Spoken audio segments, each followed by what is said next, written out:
Busy times for the Winnipeg Blue Bombers, and away we go. Welcome inside Bonfire Midweek here on Bonfire Sports. Darren Bombing to my virtual right, the Schnitz, Zach Schnitzer. What's going on, Zach? How you feeling? Big move today by the Blue Bombers, acquiring old pal Alden Darby from the Ticats. Buddy, I shouted from the rooftops with that one. I was dying for them to get Darby. We saw him scratched a little bit during the season, buddy. Yep. And I happen to know from a good source that Darby was willing to come back to try and go for a three-peat, but he was not offered a contract. They decided to go with Mercy Maston. In hindsight, maybe not the best choice, but that's hindsight, right? Maston, as you've said many times, was a great player, pivotal in that 2019 Grey Cup run. Excellent. But Darby, as we've talked about, could have easily been in the running for MVP of the Grey Cup in 2021 against Hamilton, had a pick, was all over the field. I'm super excited, and I have a burning questions for you, buddy, about what you tweeted today, a bunch of players that you have updates on. So let's get into it. Yeah, so lots could be changing in the next few weeks for the Winnipeg Blue Bombers. They're 13-3. They have secured at least second place in the West Division. They have yet to secure the West Final. They will host a playoff game, but not secure yet that West Final on November 13th. So what do they need to get that West Final at IG Field? Well, they need a win and a BC Lions loss, and that one plus the other. So effectively, the only way Winnipeg will not host the West Final is if they lose out and BC wins out. And we know that in week 19 and week 21, Winnipeg's final two games of the season, they are at BC on October 15th and then home to BC to complete the regular season on October 28th. So 3 games, they need a win. And the BC Lions need to not lose. And obviously, they're still without Nathan Rourke. Don't expect him back for the regular season. I understand he's walking and all of that. Temper your expectations on Nathan Rourke returning to the lineup anytime soon. I think it would take quite a bit. But from this point, where do the Blue Bombers stand? What do they need to do to ensure they're in the best shape possible, both roster-wise, health-wise, and football-wise, to make another playoff deep run and come home with a third consecutive Grey Cup and secure the big D word, dynasty, here in Winnipeg? Zach, the acquisition of Alden Darby had people immediately wondering if Donald Rutledge Jr. I was hurt. And he's not. I saw your update. So tell us about Rutledge. Okay, so Donald Rutledge did miss some time last week against the Saskatchewan Roughriders, came out in the third quarter, returned to the game, and then didn't finish the game. I watched him on the sidelines. I pulled out the binoculars, started to creep on Rutledge a little bit to ensure, like find out what's going on, right? And he was high energy, in good spirits, chin up, but not holding his helmet. So that could be a variety of things, not worth speculating on this point. Today in practice, day one, ahead of the Edmonton Elks coming to town on Saturday night, Donald Rutledge making plays, working with the first team defense. So where does Alden Darby fit? By the way, Darby was a Western All-Star. People were asking. This is an All-Star player, folks. So this is interesting. This is worth mentioning here. Alden Darby was a West All-Star and a CFL All-Star, but nobody in Winnipeg voted for Alden Darby. Really? So he was named an All-Star based on people who watched less of him than us here in Winnipeg.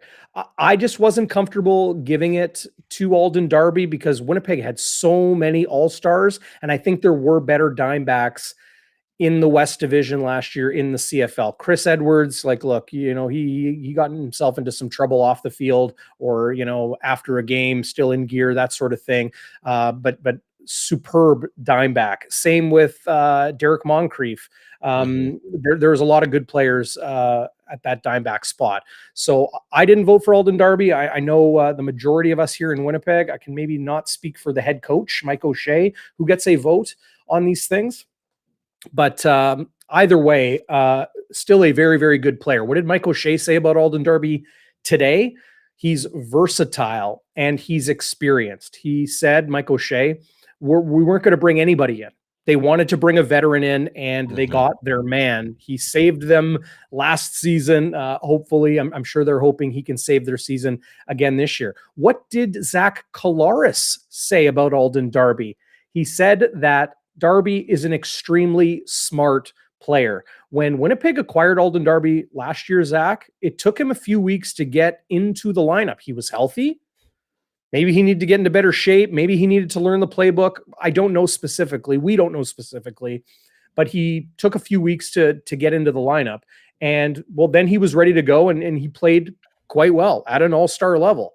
Not to my opinion, but to the opinion of others. So that is a good thing. But where does he fit? Mike O'Shea says still to be determined. Is it at corner for Jamal Parker, who was not at practice today? Is it at halfback for Evan Holm? Is it at dimeback for Donald Rutledge? I don't think it's going to be for Winston Rose at boundary corner. I don't think it's going to be for the human tarpaulin. Boy, did he have a hell of a game, eh, Darren? No. So where does he fit? Yeah. Well, this is, I've been told that Jamal Parker is not injured. Oh. So he was excused today, in the words of Mike O'Shea. Will he be back on Wednesday and Thursday? We will see. I'll have eyes on practice tomorrow on Wednesday. Thursday is a closed session. Friday walkthrough, and then Saturday the game. Quick programming note: Chris Walby will join me live for Game Day Winnipeg Friday at 5 p.m. So special time. Join us then. He's going to be chilling out at 5. Happy hour, baby. Yeah, there you go. It, Happy hour with Chris Walby. I like that. Cheers. So when he says he's excused from practice, that could mean anything. It could be a personal issue. It could be a family issue. It could be a disciplinary issue. It could be an injury issue. I'm told he's not injured. So, I simply stated back to the individual that told me that, and I said, I just hope everything's okay in Jamal Parker's world. But we do not know what that is. So will he be available this week? We don't know. Will Alden Darby be ready to step in for a defensive back at some position this week? We'll see. Let me ask you something. JT Hassel? Yeah, shoot. Go tell me about JT Hassel, but then I want to ask. JT Hassel has been in the lineup for the last couple weeks for the Blue Bombers. He is an option to step in. Same with Canadian rookie Tyrell Ford. Good head on his shoulders, eh? JT Hassel. What do you mean? He's the guy who had he had the punt go off his helmet. Right. Yes. So he's been playing special teams. So playing he's been heads up. Game. Let me ask you something. Alden Darby, from a football personnel perspective, can a guy who plays dime play nickel? Well, could he Jane Gauthier? Oh, well, that's technically like not the nickel line. No, sorry, the dime. Which one's can a dime back play weak side linebacker? Yeah, depends who it is.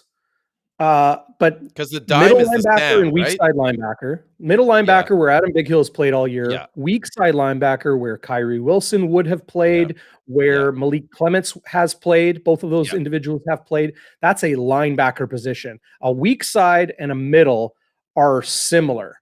A dime back is much more similar to a safety or a halfback or it's corner. Essentially a DB in the box. It absolutely is a DB in the box. But the will linebacker, we've seen them pick on Shane Gauthier a little bit.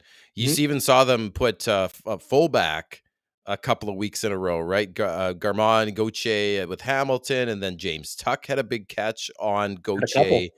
Could Alden Darby play that position? Because it looks like you do have to play a little bit of coverage. I don't think that's an option. I don't think Alden Darby's that type of player. Okay. If it was Derek Moncrief, if it was Dion Lacey, if it was, that type of super versatile, big bodied guy, I would see Donald Rutledge as more of a weak side linebacker than an Alden Darby. That's a linebacker position. That's going to be Shane Gauthier. That's going to be Jesse Briggs. I really wonder if Brian Cole, number 41, an American linebacker the Blue Bombers have on their active roster, is an option to step in there. Because, yeah, Shane Gauthier has been picked on a little bit. I know Shane Gauthier against the run, strong player. Oh yeah, for Against the sure. pass, he's susceptible. That's what I've seen. But if their throwing doesn't like help me understand, because you're saying that he's been susceptible to the pass, but you've got a guy like Alden Darby who could play the pass, but maybe he's just not quite as good as tackling, like straight up on the run game. That's not the Well, type you of player gotta he you is. gotta deal with offensive Yeah. linemen a lot more often if you're a weak side linebacker. Okay. Right? Like you could put a DB everywhere. Put a DB, like get rid of all your linebackers and have 7 DBs on the field, 8 DBs on the field. Well, Yeah. you're not going to have that, right? Cabela's Moncrief would be a dream unless he's playing against Nick Dembski. Right. Well, you know what? Moncrief got a little bit better in Nick Dembski this past week. knocked a He was couple much better, down. but Dembski got Yeah. the best of the Saskatchewan Roughriders. How about him? Like if we can digress to the two CFL top performers this week from the Blue Bombers. Zach Collaros, great game, gets another nod, deservedly so. Nick Dembski, 2 touchdowns against the Rough Riders for a second time this season. He's got 5 TDs in 3 games against his former team this year. Isn't it He's beautiful? got 7 TDs in his past 5 games. The guy is on fire right now. Buddy, we are on fire because at the beginning of this season, we said Nick Dembski is going to jump out. He's going to take the next step, and he's going to be a most outstanding Canadian. And I think, right now, we talked about what does it take to be a Wall of Honor guy. You need championships. You need records. You need to win a bunch of CFL awards again and again. Yeah. Like, you talked about that with Joe Poplawski, right? How many most outstanding Canadians did he win?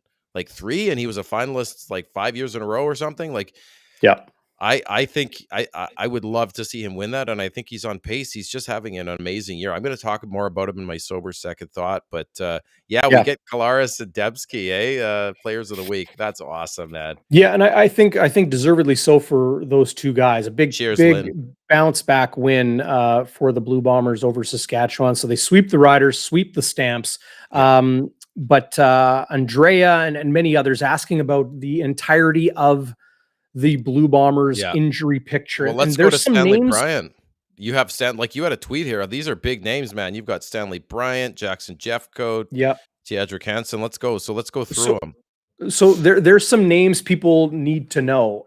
We'll leave Stanley for last because it's a unique situation. But Alden Darby, will he be ready this week? Not sure. I personally think if Jamal Parker comes back and is able to play, I could see Alden Darby coming in for Evan Holm at halfback. Nick Taylor confirmed today by Mike O'Shea to be done for the season. He was walking gingerly with a walking boot. It's an Achilles injury. Unfortunate that his season is done. That's kind of the makeup of the Blue Bombers defensive secondary right now.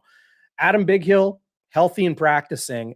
At weak side linebacker, it has once again been Shane Gauthier. Will they make a change there? I'm not too sure at this point. Brian Cole, maybe. The defensive line. Sorry, Darren. Someone on the chat here said Brian Cole can lay a wallop. Yeah, he's been playing special teams. Yeah. So that's good. Special teams very different than defensive snaps. Yeah, for sure. The D line is interesting because yes, Jackson Jeffcoat has missed a lot of practice as of late. Obviously, did not play against Saskatchewan this past week. Cedric Wilcox played for Jackson Jeffcoat this past week. Well, Wilcox was the man they traded to Hamilton for Alden Darby. So where does that leave the Winnipeg Blue Bombers at defensive end? Well, a couple weeks ago, or about a week ago, Keon Adams was signed by the Winnipeg Blue Bombers, a veteran of 2 CFL seasons. He was a former 7th-round pick of the Pittsburgh Steelers. He, through 2 seasons, played over a dozen games for the Saskatchewan Roughriders, has 2 sacks this season. So he's a guy they are comfortable with putting into the lineup. And it was interesting at the end of practice today when I went down to the field. Jamarcus Hardrick was vocally hyping up Keon Adams. It's like, this guy is a player. This guy is, Nice. he's like, I think he's got something here, something to that effect. Wouldn't be the first guy whose talents weren't best used by the Green guys. Well, they're loaded on the D line, right? With Robertson and yeah. But we've talked about how, we're not going to talk about culture again today because I think people are sick of hearing about it. It's all I talk about is culture. Yeah. But you see a guy like Keon Adams, if he's a guy with talent, but maybe like you said, they're loaded with the culture and the film study they have here and the expectations, the locker room, man. You could see a guy like Keon Adams elevate, I think. And if Hardrick is saying that he's a stud, absolutely, that's exciting to hear, man. Because but it's not just Keon. It's not just Keon Adams. Yeah, they signed to their practice roster a phenomenal player in the NCAA. Reminds me of Jackson Jeffcoat in a lot of ways. His name is Bronson Massey. Is he ready to go? No, but in a pinch, the defensive end spot is one where you can throw in a much more inexperienced player right into the fire. Talk about that. Is that because of scheme? Because you really your job is really just to get to the quarterback and. Well, you have a responsibility beyond pass rushing, right? Like you have a lane or a zone on the field you got to take care of, those defensive ends. But you can keep it simplistic if you have a guy like that in your lineup. Like you don't have to do exotic things like you do with Jeffcoat and like you do with Jefferson, dropping him back into coverage and the rest. You got to forgive me, man. I got something in my eye. Oh. It might be pride because Waiters here says 3 weeks ago, buddy, you called Alden Darby to the Blue Bombers. Now, I don't know if you paid Waiters to say that. I'd have to go back and go back into the downloads. Folks, you could always go back and listen to old episodes. But apparently you've got some pride in your eye because, again, you're anything to do with the Ticats, except for them in the power rankings, you hit it out in the park. Whatever is in my eye feels much less comfortable than pride. I can assure you. Are you okay, buddy? You have to pour some water. My daughter got a wood chip in her eye at the structure yesterday. Oh, yeah, you needed a little bit of water to just pour. I'll be all right. I'll be all right. Yeah. I'll push through. Like you're they not say, rub a little like she was. Rub a little dirt on it. If you're not injured, you're just hurt. Get back into the game. Okay, here's a theory then. Just a quick take, Darren. So Nick Taylor's confirmed out for the season. That's an absolute tragedy. I love that guy, just as a person, but also as a player. Underrated personality, underrated, speedy, culture guy, locker room guy. I said culture again. So he goes out. He was playing halfback. You put Holm looks kind of lost, maybe. So you find out Taylor's gone for the season. Does that not point to maybe Alden Darby starting at halfback as maybe a probability if you're just, if I had using to my guess powers right now, of deduction? Yeah. So Alden Darby played dime back exclusively in Winnipeg in 2021, but signing as a free agent in Hamilton, he has played halfback and he has played cornerback.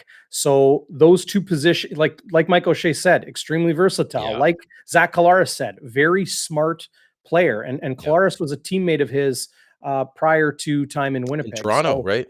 That's right. So, and when you're on the practice roster, second string, third string, those guys get to know each other well because they're playing with each other and against each other a lot in practice.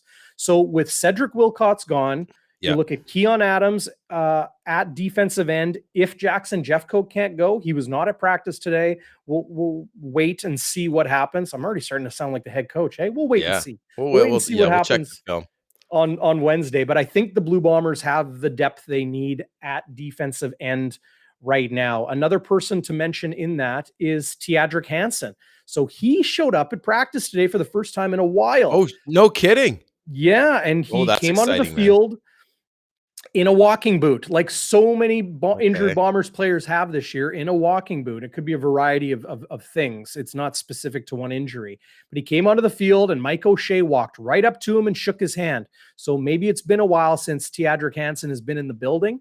But after practice, I gave Teodric a nod and good to see him. Him and I have had some great conversations through the years. And, I respect him a heck of a lot for even, probably more so what he does off the field. Oh, yeah. Just as a 100%. humanitarian, right? But great football player and great man. And he told me, he's like, I think a couple more weeks, I'll have this boot off. Does that mean he's going to be ready to play? Oh, We don't know. But they've missed him as that rotational defensive end. So they have Keon Adams with some experience and with some production as recently as this season with Saskatchewan. Bronson Massey there in a pinch if they need it to kind of fill in like LB Mack did in week 1, who's no longer with the team. They released him relatively recently and like they did with Cedric Wilcox as well.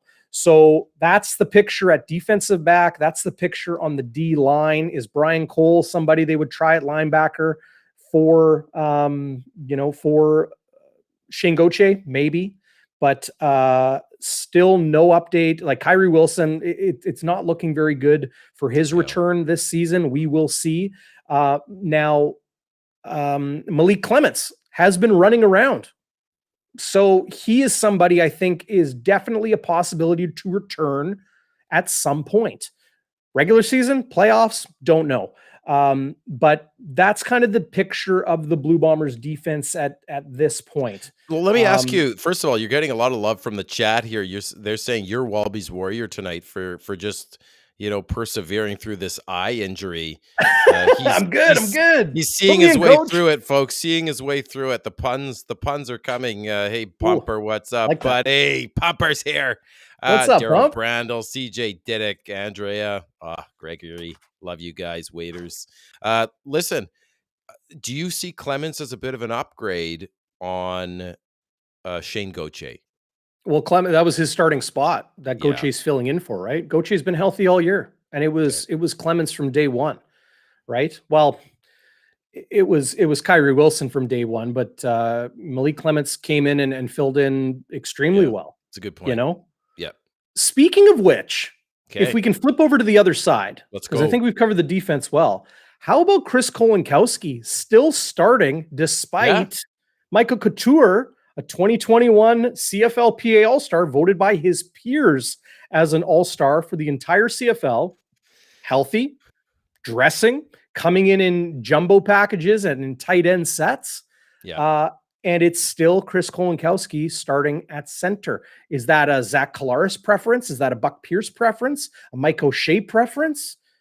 Or is it something else? It's very interesting to see that going down. Are they gradually bringing him in, though? Like, are they just sort of gingerly, gradually? Is that a thing? That's what I wondered, because he broke his forearm, right? And I mentioned this on the show a couple weeks ago. Maybe it was even as early as last week.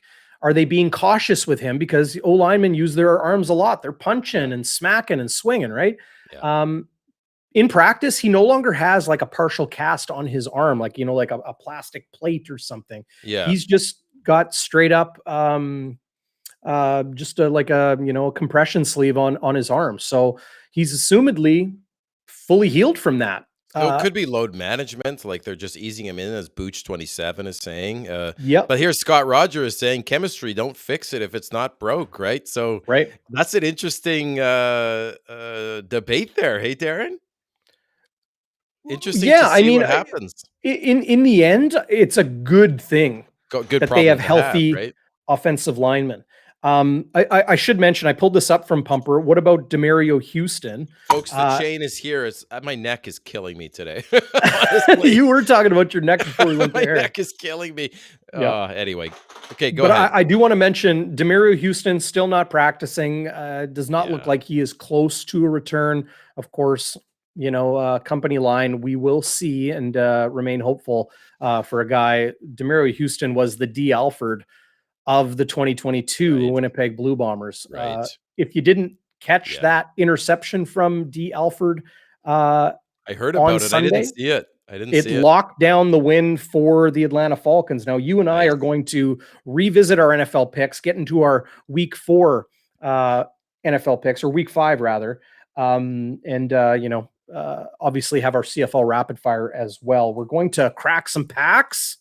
Got some more courtesy Joe Daly. We got the guy in green. We'll tear that tear that up. We also have, I can confirm, Darren, that we have some Yeah. more TASV free merchandise coming our way. I'm picking Okay. some up this week. So, folks, look out for it, because we're not just going to have CFL. You know, Darren's going to get into NHL. We've gotten into NFL. So we're going to have a whole variety pack to give away. So we're going to keep the fun going on Bonfire Sports, folks. Love it. Love it. Absolutely. And big shout out to thesportsvault.com and Joe Daly's Sports Cards and Custom Framing for these CFL cards. And when we're all said and done, I'm always reinvesting. If I get like a valuable card, I sell it to some fan in Saskatchewan or Calgary or whatever, and then I buy more. I'm going to get all the Bombers cards and give them away to some fans here on Bonfire Sports. I think that'll be fun. Offensively, okay, you know, Chris Kolinkowski staying at center for a healthy Michael Couture, but Stanley Bryant is, I think, a developing situation. Let's call it that.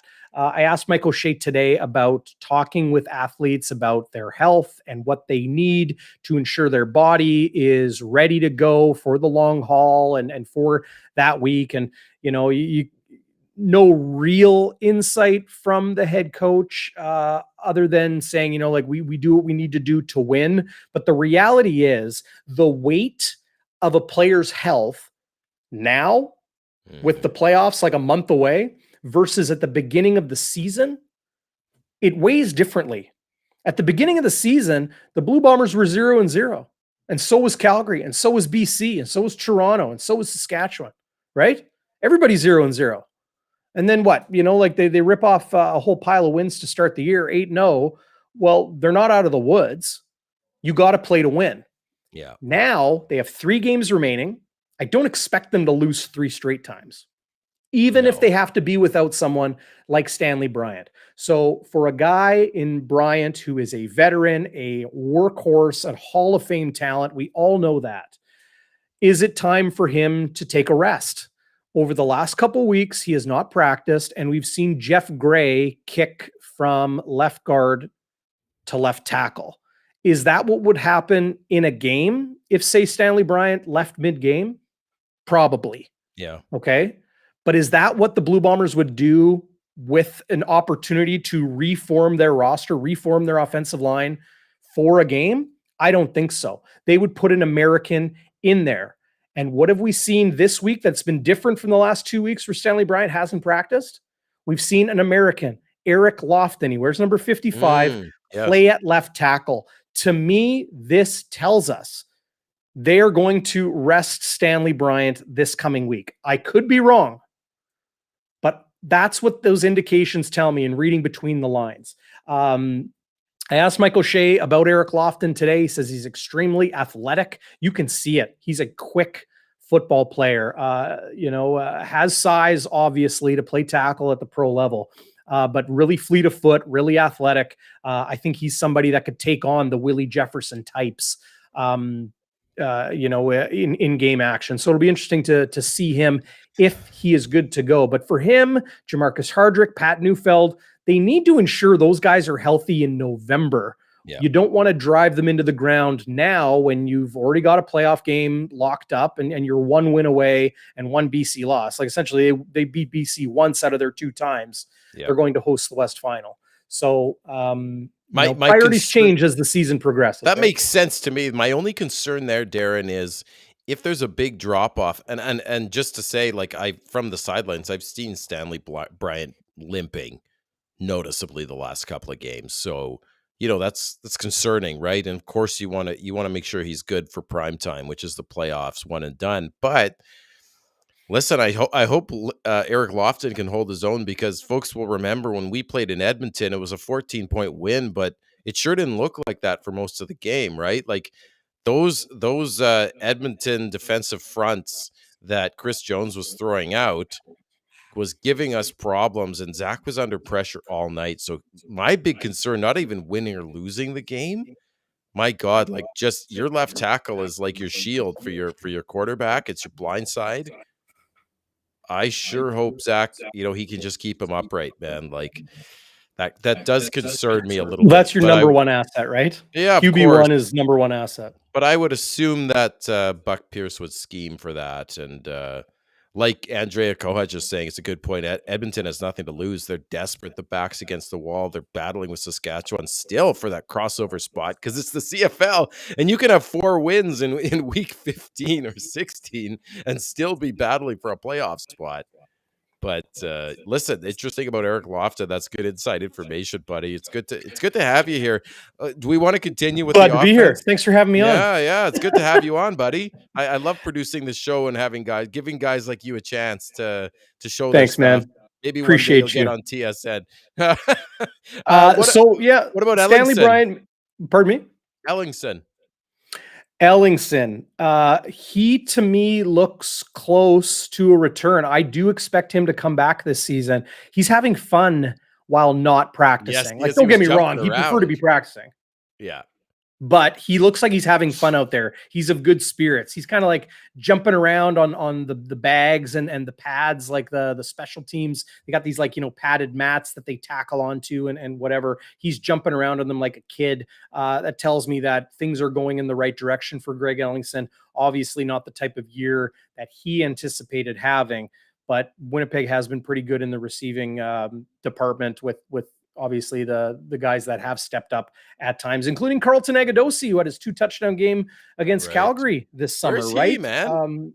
He's been hanging out at practice too, no longer in a boot, if I'm not mistaken. So, yeah, I mean, that's one area I think Winnipeg could get healthy with in no time. Okay. I had a text here, and I think I missed it. Forgive me, but they were essentially asking, like with Greg McCrae and with Brady Oliveira running so well, could the Blue Bombers trade Johnny Augustine for some help on defense? Would you want to trade Johnny Augustine, Zach? Well, the way you asked me that, buddy, suggests you're expecting me to be Don't read my mind. Say no, but I don't see. Here's the thing: I don't see Greg McCrae necessarily as an every down back. At least he hasn't been used that way. Maybe I'm wrong. You tell me. This is a power running team. That's our identity. It's not going to change. So you're risking, if you don't have enough depth there, because all it takes is one play. But if you see Greg McCrae, who's played much more than Augustine, of course, is on specials. If you see Greg McCrae as somebody who can play every down, I don't know. Is he, or is he more of a change of, I don't see Greg McCrae as a running back. They would say, you're our guy for 15 carries today. Now, look at the way Brady Oliveira ran, especially late in the game against Saskatchewan. They need a guy that can drive. They need a guy that can push and run hard. Is Greg McCrae that guy? I just don't see it. In a pinch, absolutely, he could probably help them. But they need more of a banger like they would get in Brady Oliveira. Is Johnny Augustine a banger like Brady? No. But I think he can play that game at a higher level than a Greg McCrae, who's pretty small. Yeah. So should they trade, or would they trade Brady Oliveira? No, you mean Augustine? I've had people ask me that. I said, well, should the Calgary Stampeders trade Bo Levi Mitchell this season? Why would you do that? Why would you trade your contingency plan? Why would you trade your depth? The Blue Bombers need what they have right now. Moving on from Cedric Wilcox was one thing because they had a couple guys ready to step in. At running back, that guy isn't there. Winnipeg has loaded their practice roster with defensive backs, receivers, and especially offensive linemen. They're in that 30-day window now where they can expand their practice roster for a short period of time, that 30 days, and bring some guys in to get a look. And it's full of offensive linemen. So you're seeing, sorry, Darren, you're seeing Agadosi as a potential. Greg Ellingson. I think Agadosi's a potential. I think Ellingson is a likelihood. Is it still his hip? People are asking, what is he like? Because I think it was his hip, but people are asking. Yeah, it's listed as a hip. I mean, listed as a hip, eh? You never know for sure. It's listed as a hip, but it doesn't matter what it is. I think he's close to coming back. It's something lower body. Well, let me ask you about Well, somebody else, Darren, if I can. Drew Wolotarski. Like, yeah, there's a guy. It looks like I'm not a doctor, obviously, except in my own mind or when I'm treating my daughter's stuffed animals. But did he like? It looked like he really banged up his hand. Maybe there, it just got rolled up on or something. Is I don't he know. close at all? Do you have anything on Wally?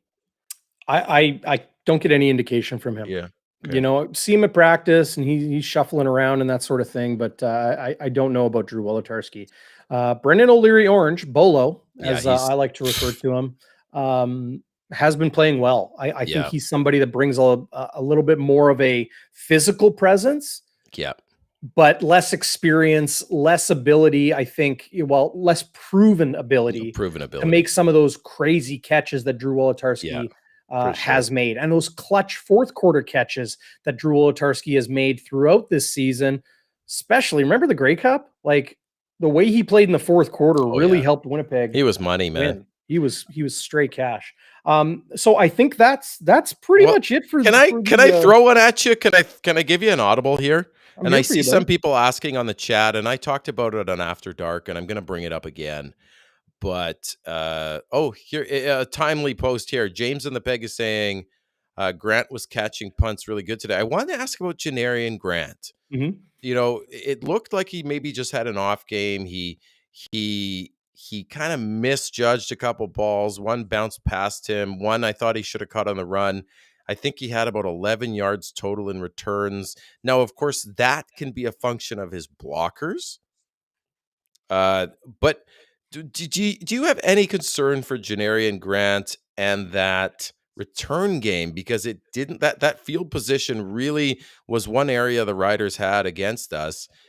I didn't see Grant show very well, but again, I don't know if that's Grant so much as the block injured. Do you have any concerns or people in the chat? I don't have any concerns about Janarian Grant. Okay. You mentioned the blockers. Absolutely, it's part of that. Yeah. People often forget or don't Yeah. realize the scheming and game planning that goes into special teams. It's not just kick the ball, go down and tackle, or block on a kick return or a punt return. There's a lot that goes into it. Yeah. Tendencies of different teams, lots of different plays that they call for cover and for return teams. We also have to remember Saskatchewan's punter. You and I raved Oh, about he him was on Game unbelievable. Day After Dark. He's awesome, Vedvik, right? Yeah, Vedvik. I think him and Mark Leggio, like understory or sub headline of that game was the punting duel Yeah. between those two young kickers. It was really something. So no, I'm not concerned about Janarian Grant. I think he's a All right. guy that kind of like a goalie. Like you only notice him if something goes wrong. And Yeah. I don't see any issue with Janarian Grant. Well, and this year, as far as I could remember, folks maybe chime in here. I haven't heard him put one on the turf, or sorry, heard him. That would take some Darren bombing like hearing, folks. If you don't know, this DB has I'll be on the phone with him, and he'll be like, "Are you near a construction area?" And I'm like, "No, no, I don't think. No, I'm not. Why? I'm in a residential. Oh no, there's some construction. Sure enough, I'm driving home later." He can hear anything, man. He's the most. What do Was they it like call George it? Costanza? Didn't he have like the super I hearing? don't know. I don't I think know, so. man. Did he? It's It's the one thing him and I auditory. have in common. There you go. Well, Nothing else. maybe body makeup now, and now that I'm in my Auditory 40s. auditory acuity here. This guy here, and he's our ears to the ground at practice too, folks. And a nice guy. I saw one of the fire starters here say he's a good dude. He is a good dude. Darren, you are you're one of those media people that is approachable. Like you see Darren anywhere, go say hi. He's just a regular dude, and I mean that in the best possible way. He'll be like, "Hey, how you doing?" Like he'll talk to you. I give it to you, man. Like that's a really great quality, and it's super Winnipeg of you. Well, So how I would I like want to that. be treated if I, saw Right? somebody that, I enjoyed watching or I enjoy listening, like I'll go up to Paul Edmonds, right? Yeah, And like the same way I went up to him when I was a college student and he was calling games for the Winnipeg Gold Eyes and he just talked to me like I was his, equal, his yeah, peer. And yeah, that instances like that really rubbed off on me. It really, really left an impression on me to, it's like the golden rule, treat others as you'd want to be treated, right? Yeah, The CFL has approachable players. You see sure they them do. at the gas station or in the grocery store, at the mall or whatever. They're generally approachable and kind to talk to, right? Shouldn't the media be the same way? I've Well, got they time should, for people. If but you've got time for me on Bonfire Sports, if you've got time to hit download or give a thumbs up or give a subscribe or whatever, I've got time yeah, to talk to you. Like, come you on. do. He'll return your texts. He takes the voicemails. Yeah. This is a beauty. This DB guy's a beauty, everybody. Okay. And you know Enough. what? I Enough now. saw. Enough now. Okay, I'll say one quick thing. I saw a guy who follows us on Twitter, and he talked to me. He lives out on the West Coast, and he was an aspiring media guy, journalist, and he said he just called you out of nowhere. Her name was Noah. You gave him the time of day, and those things make a difference in people's lives, right? Even if he doesn't make a career of it, it's like a professional who he looks up to is giving him the time of day, and I just think we could all be more like DB here. All Uh, right. Okay. you Okay. know, let's Well, give him some love, folks. hey, like young broadcasters, young journalists, young sports fanatics, whatever. I got time for you. Those He does. conversations I had with people when I was a kid, that meant a lot to me. I remember talking to Darren Millard when I Oh was a yeah. kid. I like saw him at Marigold Restaurant or something once, and told him like, I want to do what you do when I grow up. And he had time to talk to me. So That's cool, those man. are important things. Yeah, Yeah. and it sticks with you, right? Like you remember it to this day. You even probably remember the restaurant, right? It's But funny, isn't it? Those yeah. things that stand with you.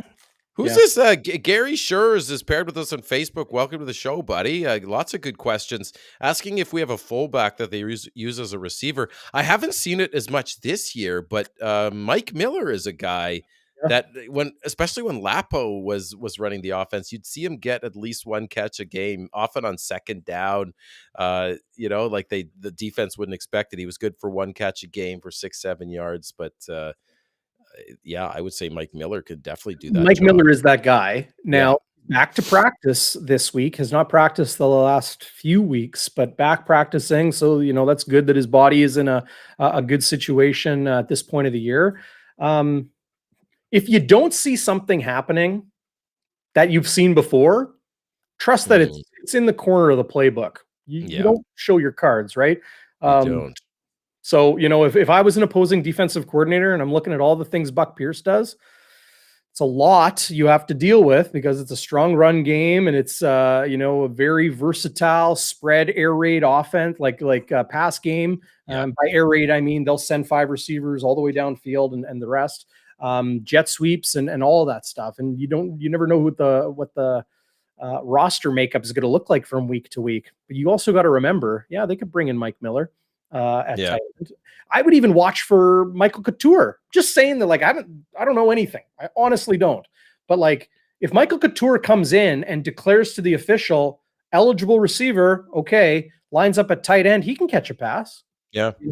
There's lots of things that can happen. That's the beauty of football is it's 4D chess, as you and I have talked about before. Okay, before we hit around the CFL, buddy, Yeah. I just want to double check. Jackson Jeffcoat, we have him listed as a hip.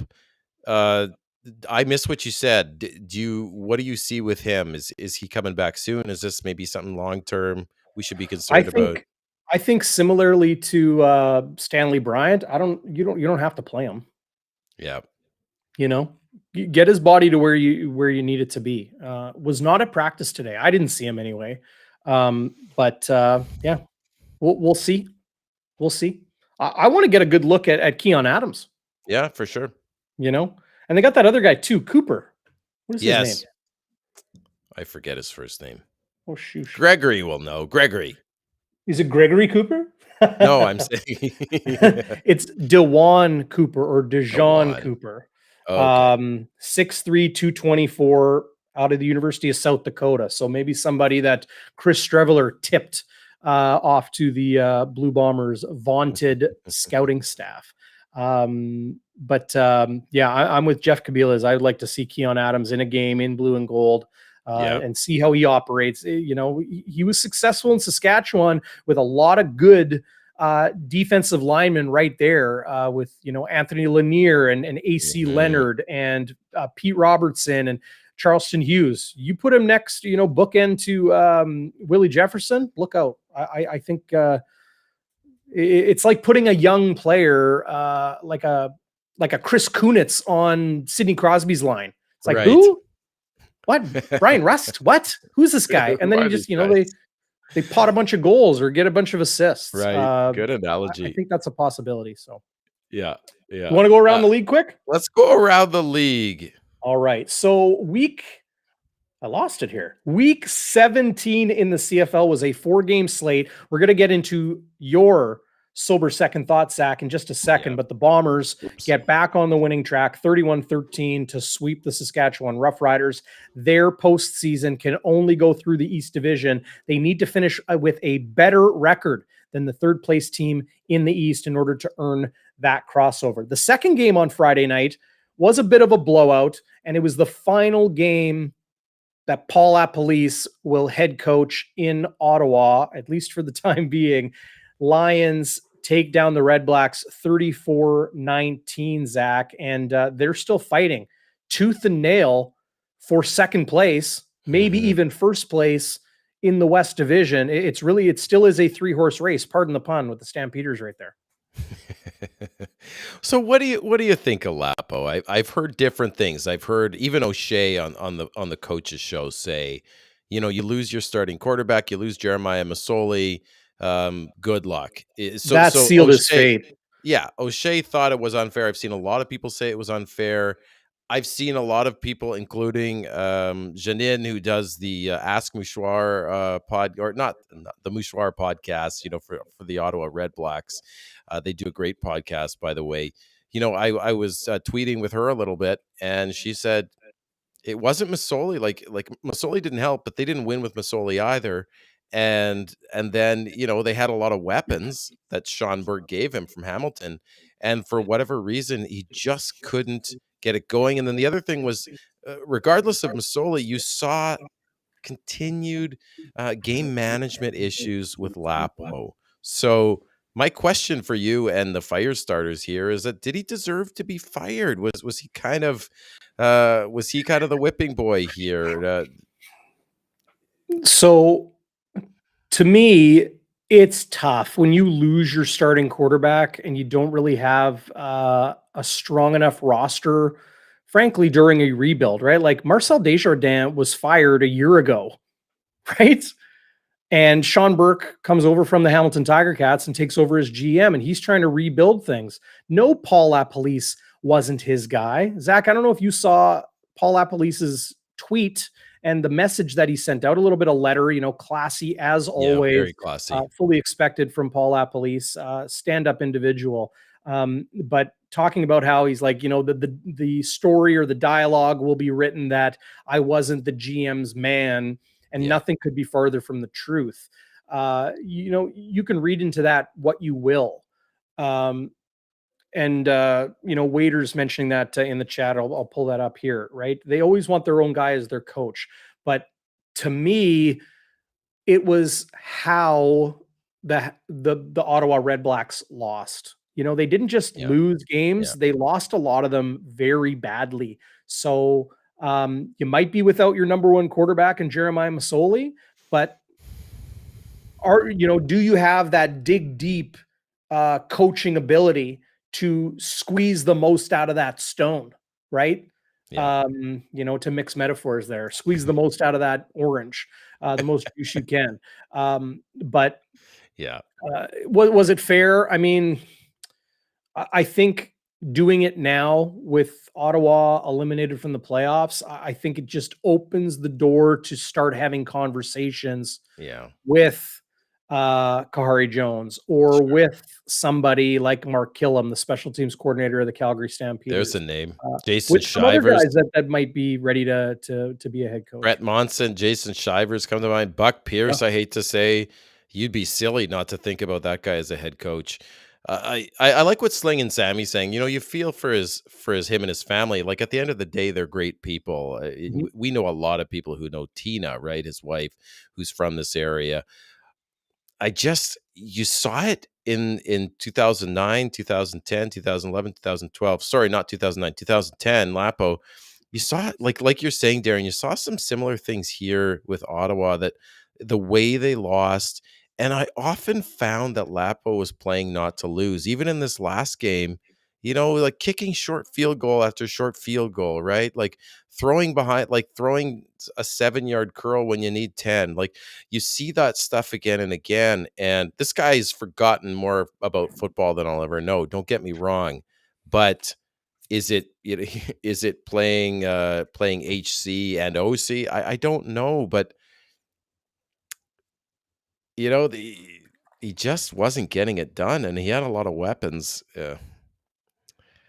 2010 Bombers lost 10 games by 8 points or less. I thought it was like 4 points or less. Like, they were in it, but again, it's finding ways to lose, and then it's just getting completely trounced. So I don't know. I hope he comes back as an OC. He's a good guy. So now we got some cards out here.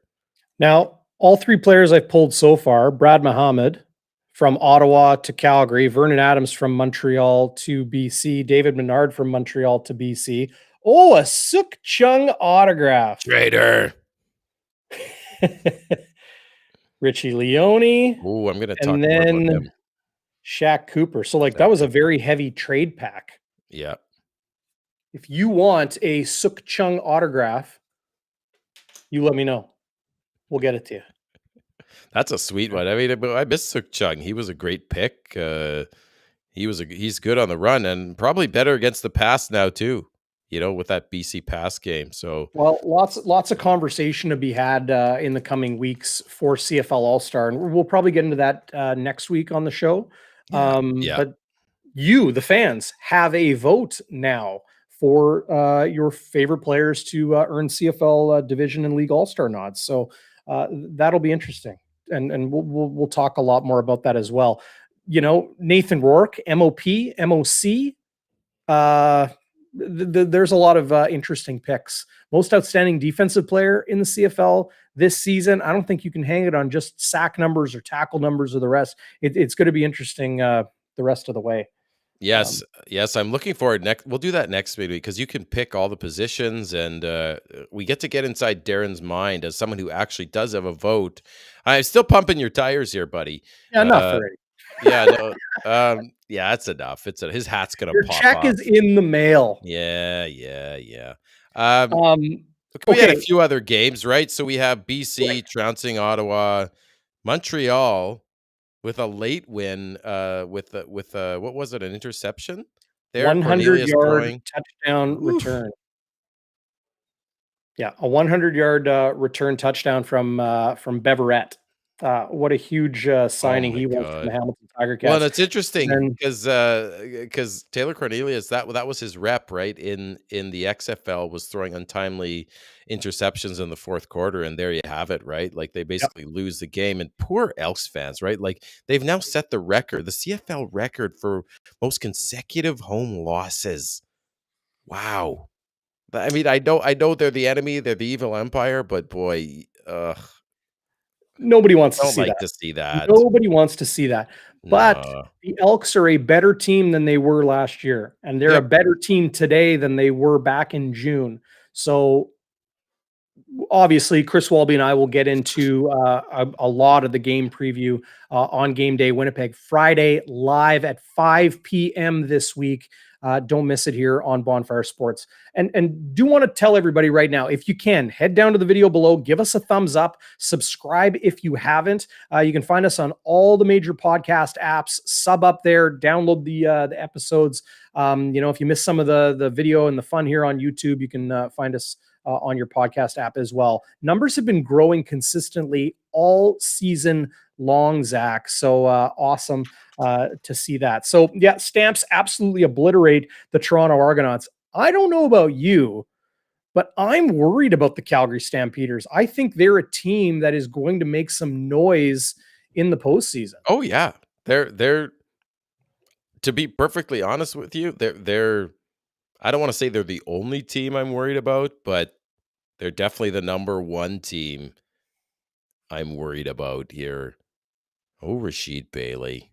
Isn't he heating up, eh? What a catch, that first touchdown. Whew. I That guy called that can. before the game, by the way. Did you? I was sitting having dinner with Jeff Hamilton and Josh Frey Sam, Oh, both of the Winnipeg Freepers. Free Press. Josh, a young, talented sports Yeah, reporter that they have he there now. is. And we were talking about like some of the betting lines and that sort of thing. Of course, head to Yes, sia.com/bonfire. sir. That's where you want to go. Sign up and get a nice bonus. But I was saying, like, I think Rashid Bailey is like a great anytime touchdown pick for this game. And then sure enough, what was that first quarter? Yeah. Pulls in a touchdown. And Josh and Jeff look over to me and I just kind of give them Dollar bills.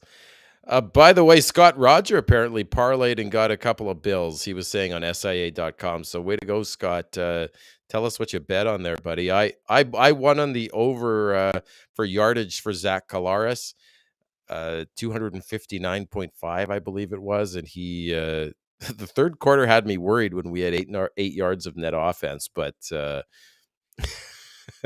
he came through in the fourth quarter with a few big ones. Does that game tell you anything about Toronto? Does that tell you that maybe they're not as good as we thought they were? Or does that say Calgary is just that good? Because So they, that was a rare game I did not see. And then yeah, when I saw the score, I'm like, if I have time, I'll get around to it. And I yeah, didn't. Obviously, with hockey starting and the sure. rest, I started. I'm working Bison's volleyball, Bison's basketball. That's why Walby and I are doing the pregame show later on Friday. Bison's football, Winnipeg Rifles football. Should mention huge game coming up this Sunday at IG Field. The Rifles and the Edmonton Wildcats are playing Sunday, October 16th, 3 p.m. More information, riflesfootball.com. You definitely want to check them out. They are making noise in the PFC and the Canadian Junior Football League this year. And now I got a new gig. Well, I write for NHL.com. Now I got a new gig as the part-time game day reporter for 680 CGOB. Woo, How about you're on so? fire, My buddy. plate is full. Your plate is definitely full. I didn't get a chance to see that Calgary game. I didn't. Well, you just gave us a pile of excuses, but I'll accept that. I mean, it wasn't exactly a barn burner, but to hold Toronto to 2 points, you have the passing leader, McLeod Bethel Thompson, and like I've said many times, Calgary gives up the most yards in the league, or at least they did the last time I checked the stats last week. So that's impressive, man. Nice. Oh, there you go. There's your favorite guy. Hey, you should take him Our out to play. dinner. Hey, You should take him out to dinner. dude. I'm That a guy is professional an journalist. I'm not absolute. taking any players out to dinner unless I've got a microphone rolling. Okay, well, that guy's just a stud, man. Like, did He you see really the is. pass knockdown last game? Like, just perfectly timed, no pass interference. You remember what I tweeted during the game? Yes, Stop I remember throwing on Dietrich everything. Nichols in the Yeah, red zone. Stop it. yeah, It's not going to happen. yeah. It's like Revis Island. It's like Delvin Bro, right? It's the Patrick Surtain is the new one of the NFL. That Yeah. these stud DBs that they just basically shut everything down. Like you just cannot. I don't think anybody caught a pass on him. Anyway, yeah. So just 2 points. It's that's rare in the CFL. That's basically a shutout. I think it was 2 singles. But yeah, Darren Awesome. Congrats, buddy. To the CGOB gig. That's great. Couldn't have happened to a better guy. Well, glad to be joining the team there for a little bit of just helping them out when they need it. Zach, let's get into your sober second thoughts. Okay. So I broke it down a little bit more this week. Like the Bombers, I'm always trying to go 1-0. So I'm always watching the film and how can I get better? I want to break my sober second thought down into some highlights, some concerns, and some questions. So just quickly, Darren, rewatching the game, some highlights that jumped out to me, things I may have missed or just didn't, I didn't emphasize enough in the post game. Mark Leggio, not only did he save a return TD from Mario Alford, who could, spoiler alert, could easily be the most outstanding special teams player. He has 3 return touchdowns this year, 1 on a missed field goal and 2, I believe, kick or punt returns. He saves the TD, and then that touchdown would have really changed the complexion of the game. Not only that, he makes the tackle and he knocks him out of the game. I don't know about you. I didn't see Alfred come back after that. He got up No. limping. So I love me a punter and a kicker who could take somebody out. You Well, never want to see a remember guy when Mark injured. Langer showed up to camp and he was saying Yeah. like guys were like, so like what position are you? Yeah, right. You Like, you they can didn't even know always he's a tell it's the kicker. kicker, right? Like you should be able to Yeah. what's his name? Who's the backup there? His name's escaped from Sierra Leone. Oh, Ali Mortada. You could tell that guy's a kicker right away. Like you see him on the bus, he's like that guy plays in the CFL, he's a kicker. Anyway, Yes, but he's also extremely athletic. If you go check out Ali Mortada's Instagram, I was just told this today by Taylor Allen of the Free Oh, yeah. Press. He says it's like, he's throwing down like alley-oop dunks off the backboard and doing all this super athletic stuff. Kickers today are no longer built like me. They're like legit athletes. Yeah. That's So there's cool, our man. gem out of the pack today. Former Winnipeg Blue Bomber first round draft pick, Suk Chung with the signed. autograph. There you Very go. nice. So if you Someone want in some of these BC will cards, want that. yeah, you can get these a box. There's like 16 packs in the box. You can get these from Joe Daly Sports Cards and Custom Framing on St. Mary's Road. There's man. the number below, 204-783-8430. Joe, his son Travis, everybody that hangs out there, awesome people. You can just go there and talk sports. It's pretty fun. And they've had Winnipeg Jets there this summer signing autographs. I think Adam Lowry was there last month. So very cool. Have you seen one of our favorites, Sandy, there? I know she's a big card gal. I haven't. No, I haven't. She probably goes there, I bet. The other thing is, we all know they stopped the Riders on 3rd and short twice. I mean, that should be a gimme, right? You have a yard off the ball in the CFL. Man, the Bombers have just bread and butter, man. Like stuffing people on 3rd, especially the Riders. One, I think, it was Cameron Lawson and Ricky Walker made a nice cut block on Dan Clark. And then Walker, I believe, was the one with that huge stuff on Keenan LaFrance where they went into shotgun on 3rd and 1. So shout out to those guys, like sort of unsung heroes, Darren, who, we often see those depth guys. We don't say their names a lot, but guys that really change the complexion of a game to stop a team twice on 3rd and short. Just another thing on Nick Dembski, right? Yeah. We've talked about, you called him the Canadian Army knife. I mean, he can run. He saw him on the sweep doing damage. And then again, this guy's become a deep threat, or not become, but it's been doubled down, man. Like this guy is a deep threat. And again, because you've got Bailey and Schoen and the depth at receiver, Dembski is a guy that you can catch him on a linebacker like a Moncrief, or in this case, Larry Dean, and he can light them up for a long touchdown. And that's why he's a killer, right? He could light up a linebacker, right? Yeah. Because you have to put someone on Dembski, right? You have to cover Schoen. You have to cover Brandon Leary Orange. You have to cover McRae. You've got to cover Bailey, right? Dembski could be your 2nd or 3rd receiver, so you get the linebacker on him, and he'll do these, as you've talked about, he can do a go route, or he can do sort of a wheel route across the field or run across the field. You can't cover him if you're a linebacker. Even if Moncrief can't cover him, no coverage linebacker can cover him. And then he also beat a free safety with a sweet double move like Edam, right? So it's just further reasons why Dembski is just unbelievable, man. Like he just gets me going, especially against the Riders. That was and 2 more things that stood out to me. I mean, obviously the Schoen catch is something I think we'll see on the highlight reels. He pulls that ball down in traffic and then jukes his way to the end zone. It was just a thing of beauty. Yeah. The other thing people might notice, it was my eye test that noticed it, but I saw it in the stats too. You notice the Bombers barely, even if they don't get a good return, Darren, they don't I can't even think of the word. I'm tired today. Kids were crazy today, but they don't what's that? They don't stab themselves in the back or whatever. Like they don't have any, like very few penalties on returns. Right, you see that against the teams that play the Bombers. They're good for 1 or 2, especially at IG Field.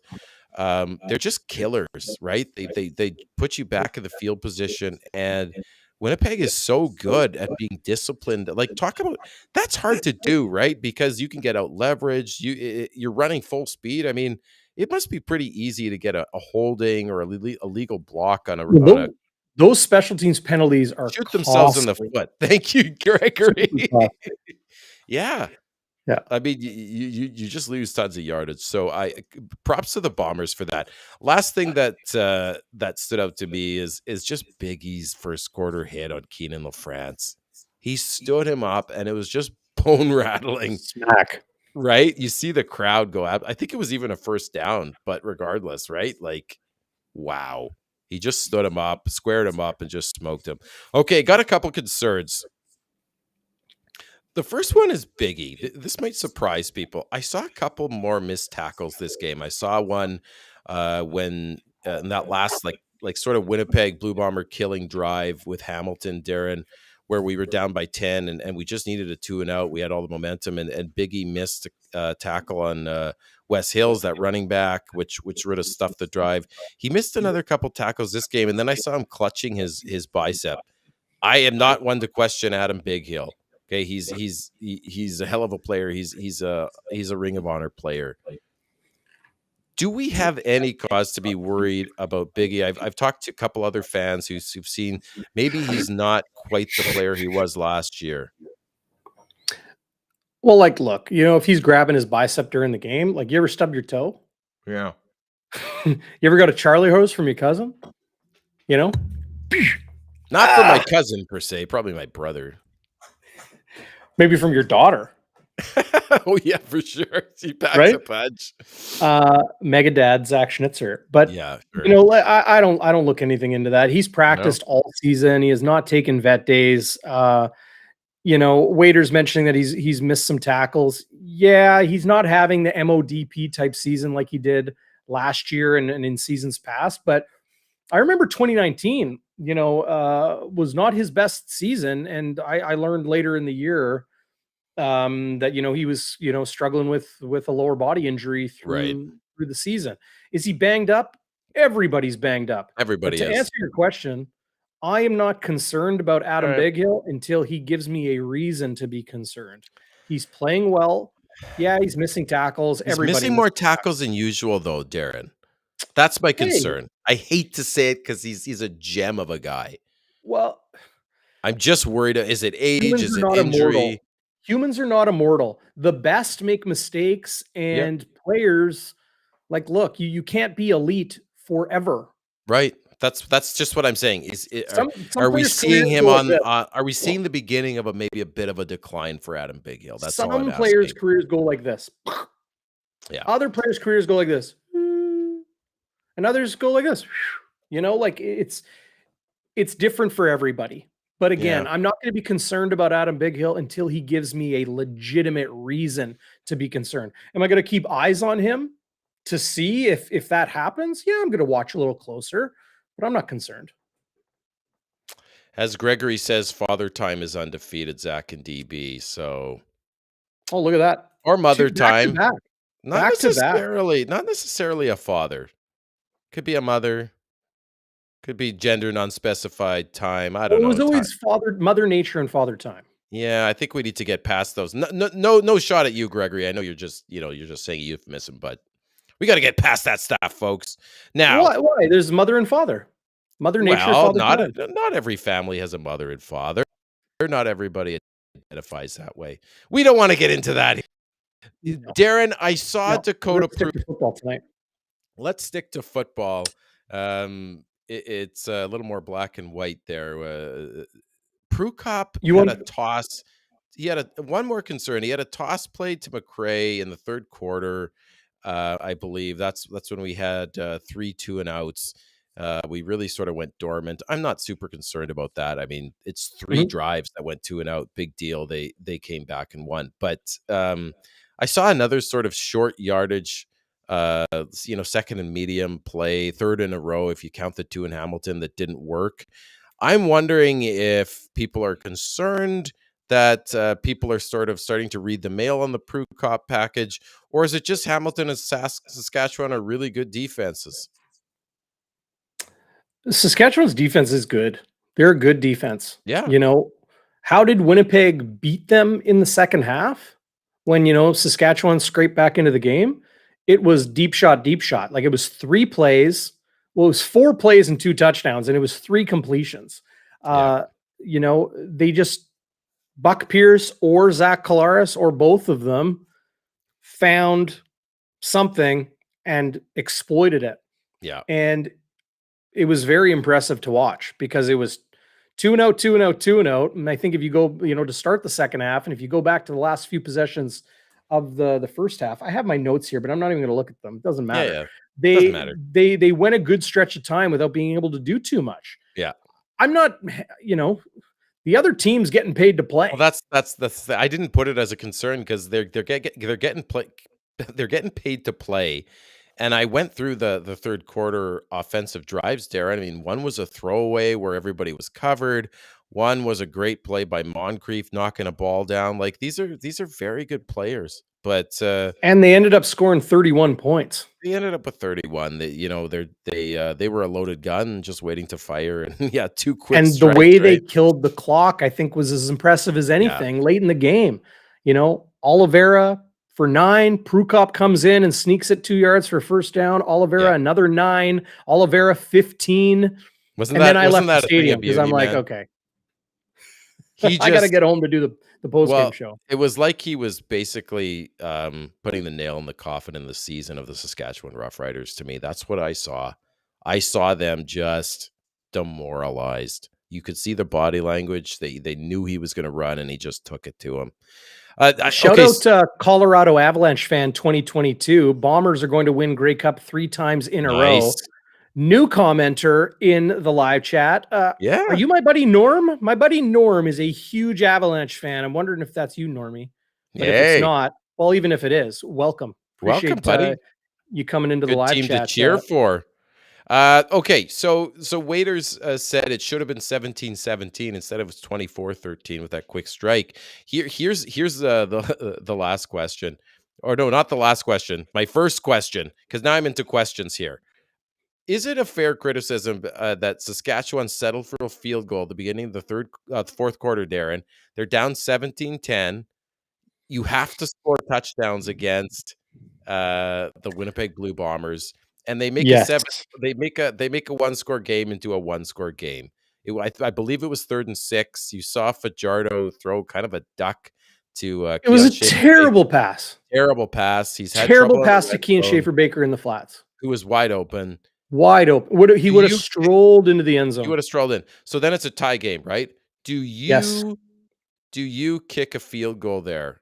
Is that a fair criticism to say go for the touchdown? This is the Blue Bombers. They had us on the ropes. They've been driving on us. In hindsight, yes, right? But what's the reality? Saskatchewan went I'm just looking back. So at that, it's early in the fourth quarter. They go 12 plays, 55 yards. Okay. They put together a nice drive. And they settle for a field goal, but it's a 4-point game. It's a 1-score game. But yes, absolutely. A 4-point margin and a 7-point margin, not a huge difference between those two.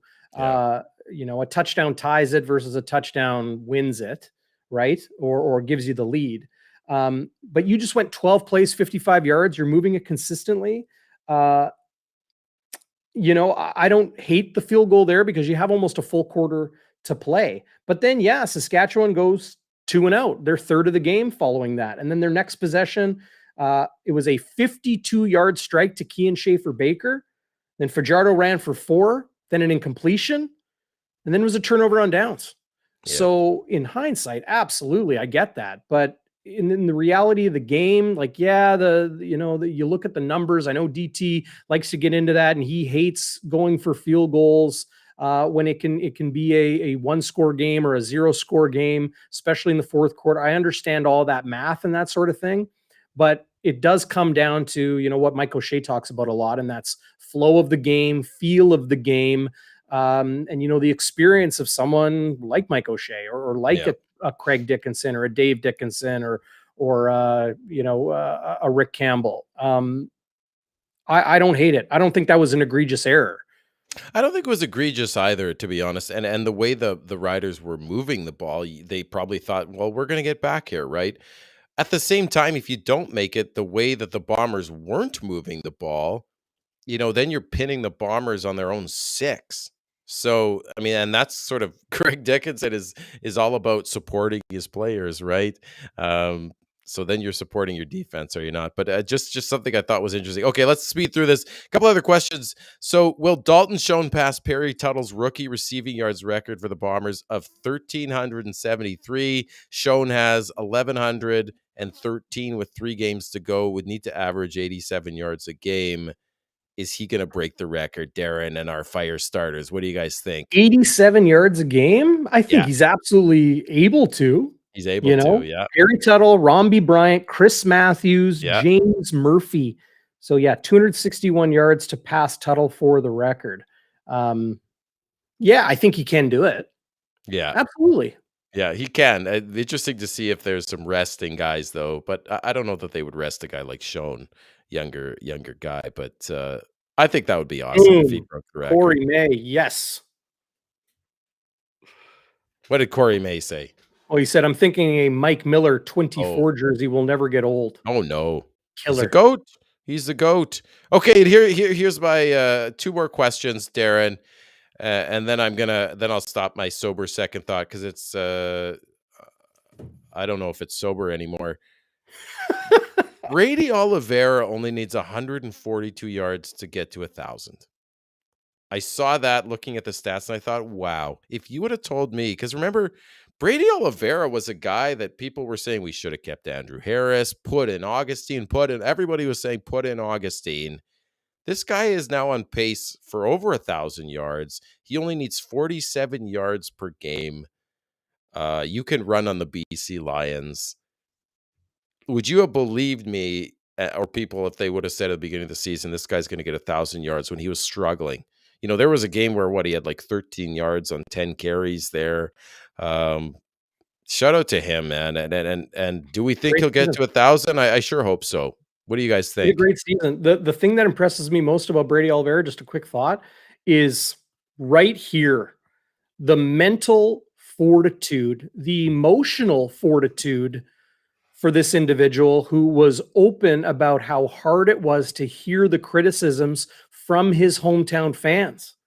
He admitted that openly early in the season. He's like, it's tough. I'm a born and bred Winnipegger, said Brady Oliveira. And, he wanted to play for his hometown team. And here he is. And the opportunity that lay in front of him after Andrew Harris moves on to the Toronto Argonauts. It was a great opportunity for Brady Oliveira. And a lot of fans wrote him off very, very quickly. In hindsight, foolhardy. I've seen this before. We've seen guys highly touted, and it's like, okay, give him another game, give him another game. Oh, he had a good game. Oh, now he had a bad game. And then suddenly they're a forgotten commodity. Rakeem Cato, remember him? Yes, I do. Yeah. I do remember Rakeem Cato. Yeah. There's a lot of those guys, right? Yeah. I've seen it a lot the other way around too, just like Brady Oliveira, where it's injury or, just failure of consistent production. The Blue Bombers were sticking with him. It did look like, okay, well, they got Johnny Augustine. It's another Canadian there. Like, are they sticking with Brady because there's no other option? Well, no, they stuck with Brady because they believed in him. And I think it goes beyond just what we see in the finished product on the field, because the true finished product is what the coaches are seeing in the film room the day after the Mafia, the game, folks. Trust the Mafia. They brought in Alden Darby, which leads me to my last question. Darren or Firestarters, do we see the Bombers bringing in anyone else? You predicted they would bring in someone. You predicted it would be Darby. You were right. Do they bring in anyone else? I think they're done. Yeah. As far as trades. Okay. Somebody who's out there is Desmond Lawrence. He was the Hamilton Tiger Cats' most outstanding rookie last season. Now, Desmond Lawrence was mentioned by Brian Walker today. Who's Brian Walker? If you remember, Brian Walker number 22. was a very physical defensive back. The Bombers had at safety for a touch and the dime back spot and halfback. Winnipeg ended up trading him, I think, to Edmonton, the I believe. Edmonton Elks or Edmonton football team at that time. But he mentioned, he's like, Desmond Lawrence is on his way. 27 years old, second season in the CFL. He played 10 games last year, played 5 this season.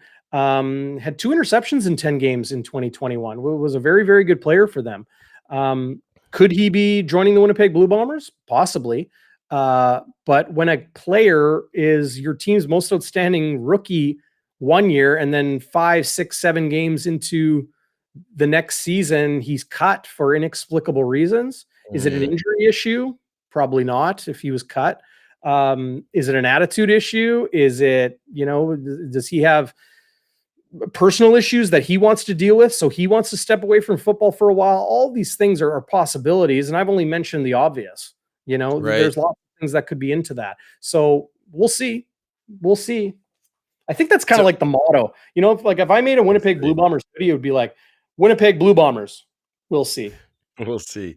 Like my late aunt used to say, time will tell. Time will tell. It was very wise words from my aunt. So he didn't play. He hasn't played this year at all, Darren. Desmond Lawrence. Oh, he played 5 games this year. Oh, he played 5 games, and he was where in the secondary? I'm not entirely sure, but he last played September 23rd. Come on, you have to know right off the hop my questions when I give you an audible and put you on the spot. You should know every position of every team. Right.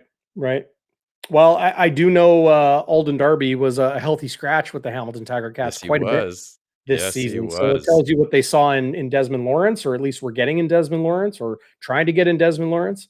But he played in July, and then he had a month where he didn't play. So he went from week 7 to week 11, and then played 3 straight games, and then missed a couple weeks, and then was back in week 16, where at least he dressed. Didn't have any numbers, tackles, or otherwise. So again, we'll see. Maybe Desmond Lawrence ends up with another team, but Winnipeg, an attractive destination these days. Alden Darby signs a big contract to make more money, presumably, than he would with the Blue Bombers, with the Hamilton Tiger Cats this past spring. Now back on the team, and are you surprised they traded him? Hamilton, I mean, they're still in it. I mean, they're getting rid of a depth. I mean, I think he was actually starting recently. They're 4-10. They need to win out and have Montreal lose out. Is that right? Yeah. I mean, or unless like Saskatchewan could cross over. I think that's the bigger threat. They have to at least tie Saskatchewan, who has 2 games up on them right now. 2 wins up on them. So they have to win 2 more at least. Yeah. It's not an easy path. They might have said, hey, we can get a good young player in Cedric Wilcots and move on from a guy that is often a scratch for us. I think that's just how it happens. Hamilton, Saskatchewan, this coming Friday night. Looking forward to that. Lions in Toronto to face the Argos, who are ailing after an absolute hoofing by the Stampeders. Edmonton in Winnipeg, of course, on Saturday, pregame. If you missed me mentioning it earlier, Friday, 5:00 live. Chris Walby joins me for Game Day Winnipeg. And then a Monday game, Monday at noon on Thanksgiving. Red Blacks at Alouettes in a very important game for Montreal. Very important for Montreal, but not exactly a banner matchup for a Monday. No, but we do get to see Winnipeg native Bob Dice as yes, saw him at Superstore once. Yeah, love me some Bob Dice. Great guy, Bobby Dice. Big fan of his. Kenny Lawler's done for the season, right, Darren? Yeah, collarbone, shoulder. Yep. Yeah, I mean, I'm with the consensus that he earned that paycheck. He earned that $300,000 contract. That's what I was seeing on Twitter. Yeah. Good for him.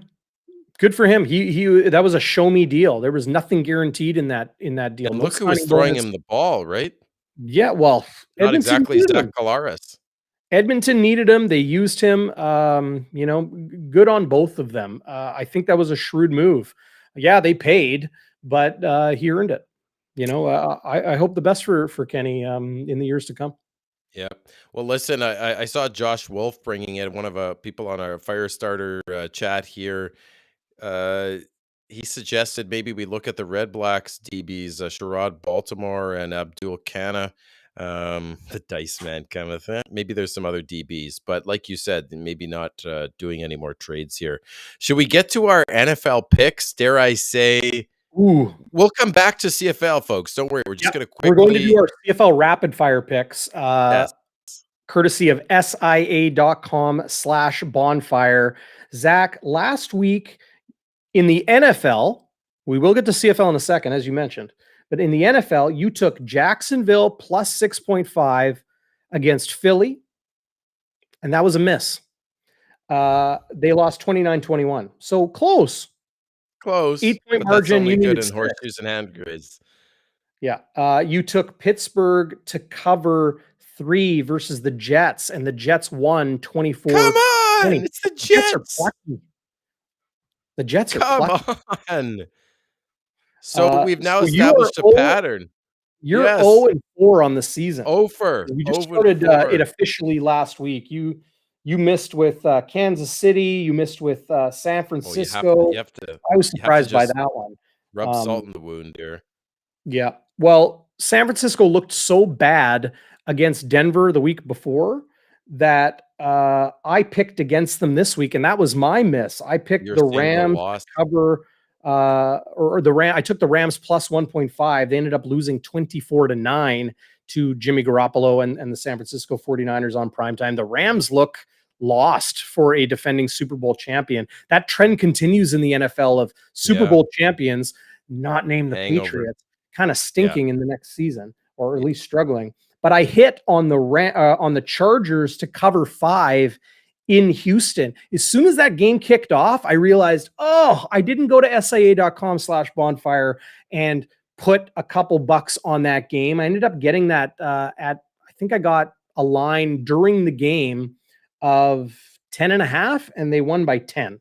So I missed and lost. It's one of my first losing weeks in the NFL. Well, that's your only loss so far. So I'm 0-4 and you're 3-1. So folks, 2 things to get out of here.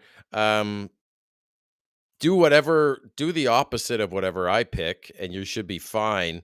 And then the other thing is, if you can't beat them, join them. So now I'm stealing DB's picks for this week, Darren. Yeah.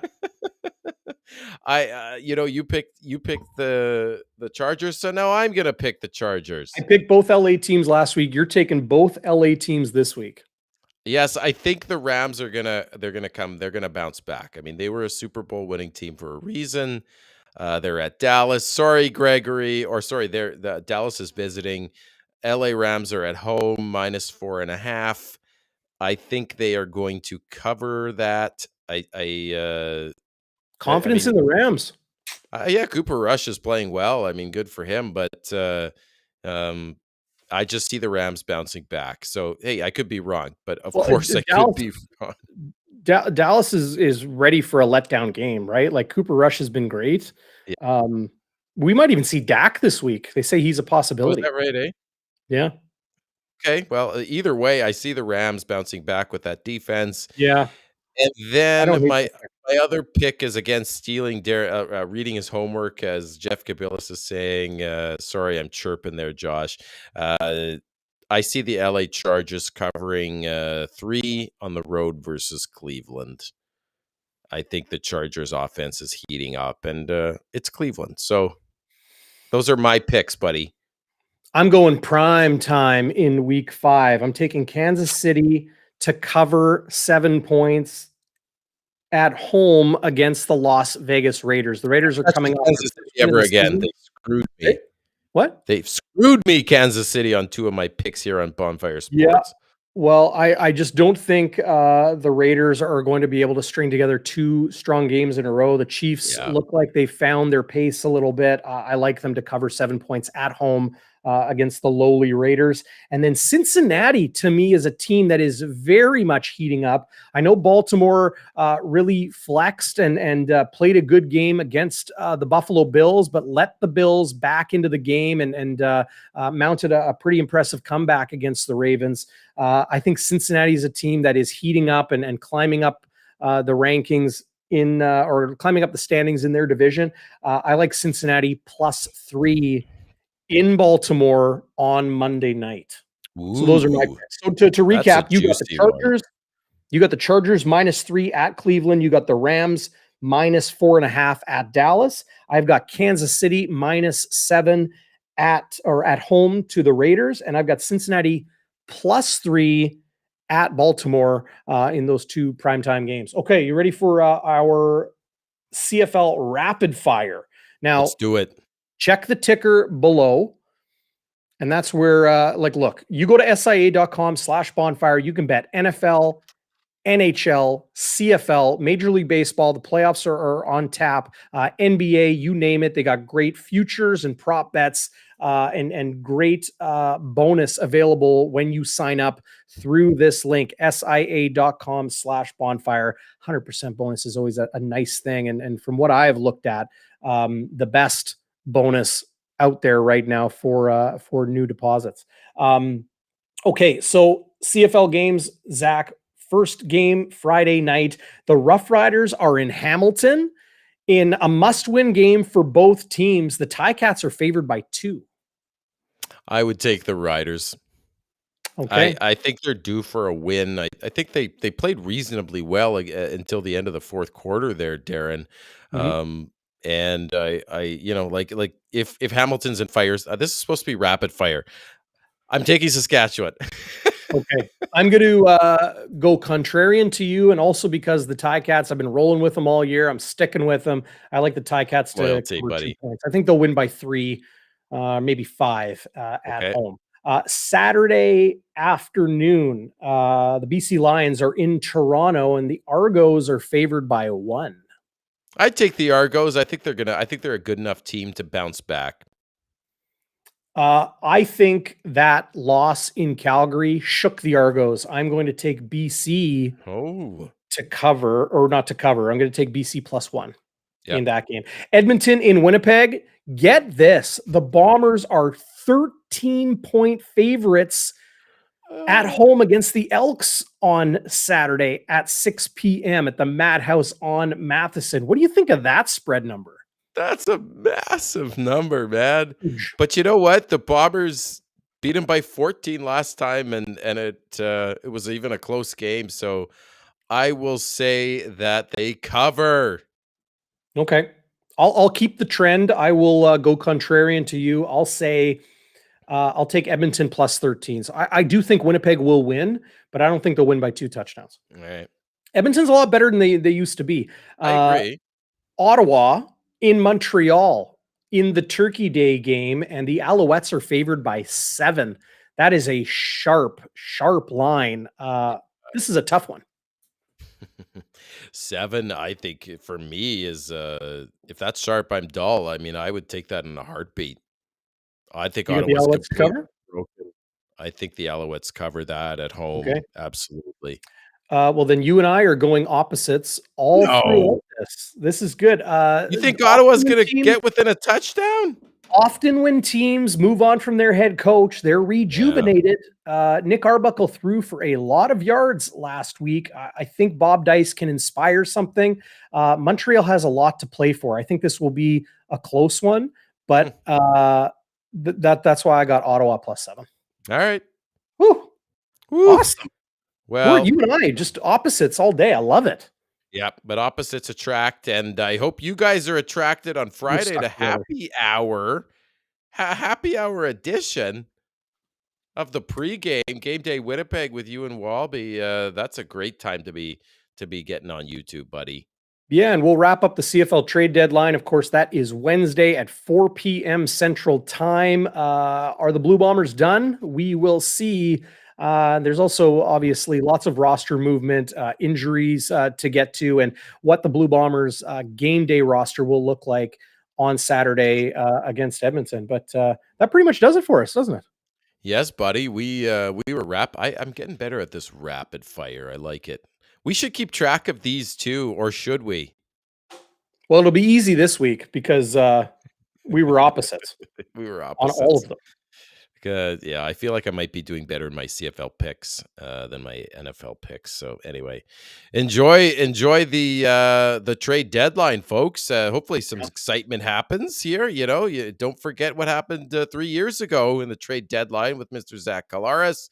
Maybe you see something like that in this year's edition. Yeah, Something we'll be and talking about for years. to quickly answer Andrea's question here, can teams add players after the deadline? Yes, they absolutely can. Just cannot make trades with other teams.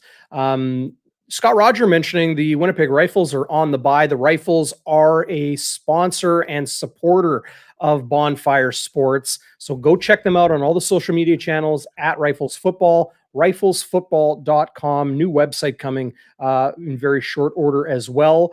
Tough loss in Edmonton to the to the Huskies. The Edmonton Wildcats are in Winnipeg next week. That's Sunday, October 16th at 3 p.m. at the Madhouse on Matheson, IG Field. So you can get your tickets at the gate, $15 general admission, $10 for seniors.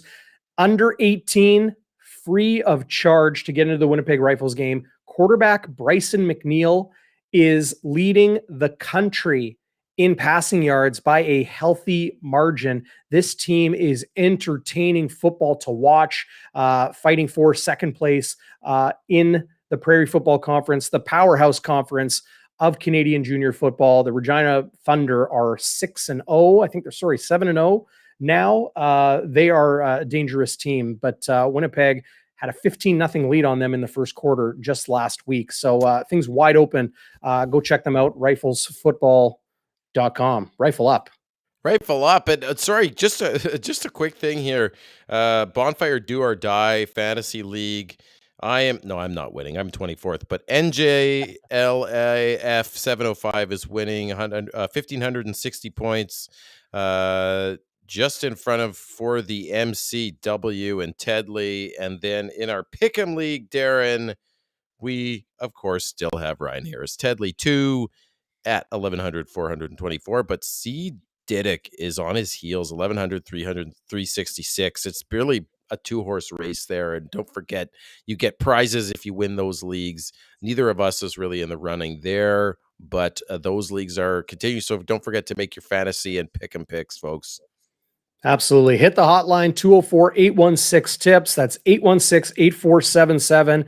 Text, standard message rates apply. I respond to everything. So be sure to do that. And Itchy Scratchy the Barbarian asking if there is a midweek show tomorrow. No, tonight was the night. Tomorrow, the Jets are playing. I'll be at the game. Zach, you'll be mega dad as always.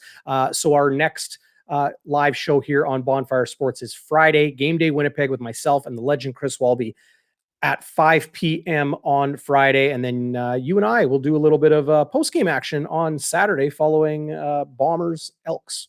Yes, sir. I hope we get another sellout crowd. That would be incredible because we are leading the league in attendance, I think, for the first time in a long time or even ever. It's a I read that madhouse on today. Matheson. Friday is a night's going to be madhouse. beautiful weather. Yeah. Get your tickets before they're gone. Like you want to experience this before the Why cold not winter. be there? What better thing do you have to do on a Friday night in Winnipeg? Yeah, you can watch Zach go absolutely bananas in the crowd. Well, I might do a stair climb, but my knee is getting a little bit better, so I might do a stair climb. That's good to hear. I'm glad to hear that. See ya, Vicky. See ya, Arlen in section 128 and everybody else. Love it. Good night, everybody. For Megadad, I'm Darren Bombing. Thanks for joining us, everybody, on Bonfire Midweek. We'll see you next time.